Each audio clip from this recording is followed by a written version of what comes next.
നമുക്ക് പണച്ചിലവില്ലാതെ ഒരാൾക്ക് നൽകാൻ കഴിയുന്ന ഏറ്റവും വലിയൊരു സമ്മാനമുണ്ട്. അതെന്താണെന്നറിയോ?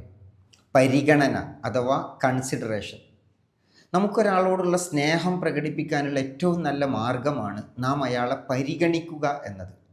ഒരാളെ സന്തോഷിപ്പിക്കാനും അയാളുടെ ഉള്ളിൽ സംതൃപ്തി നിറക്കാനും അയാളെ മോട്ടിവേറ്റ് ചെയ്യാനും ഒക്കെ പരിഗണനയിലൂടെ കഴിയും. നമ്മളൊരാളെ പരിഗണിച്ചാൽ അയാളുടെ ആത്മവിശ്വാസം വല്ലാതെ ഉയരും. ഈ പരസ്പര ബന്ധത്തിൽ പരിഗണന വളരെ പ്രധാനമാണ്.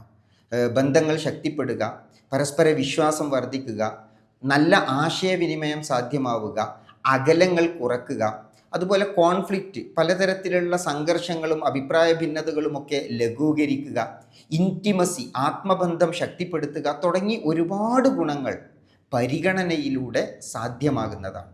അതുകൊണ്ട് നമ്മുടെ ചുറ്റുമുള്ള ആളുകളെ അവരർഹിക്കുന്ന രീതിയിൽ പരിഗണിച്ച് ഒന്ന് ചേർത്ത് പിടിക്കാൻ ശ്രമിച്ചാൽ അത് നമുക്ക് മനസ്സമാധാനം തരും, അത് അവർക്ക് വലിയ ആത്മവിശ്വാസം നൽകുകയും ചെയ്യും.